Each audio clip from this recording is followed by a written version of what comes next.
Divorce দিয়ে ছেড়ে আসার পরও ঝামেলা থামছে না আঁখি ও তৃষার। তৃষাকে খোঁচা মারতেই পাল্টা খোঁচা মারল তৃষা, এমন অশ্লীল ভাষা ইউজ করলো যা মুখে আনতেও বাদে মানুষের। আঁখিকে এভাবে অপমান করবে সত্যি বলতে দর্শকও ভাবতে পারিনি।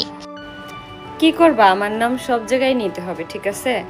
সব জায়গায় যতদিন বেঁচে থাকবা সব জায়গায় আমার নাম নিতে হবে, নয়তো কপালে ভাত জুটবে না। বুঝো নাই ব্যাপারটা? ওরা ছেড়ে গিয়েও ভাবে আমরা তাদের ছাড়া বাঁচবো না, কিন্তু তারা তো এটাই জানে না আমরা তাদের ভালো মনে করি না। সোশ্যাল মিডিয়ায় এসে এ কেমন নোংরা ভাষা ইউজ করলো তৃষা।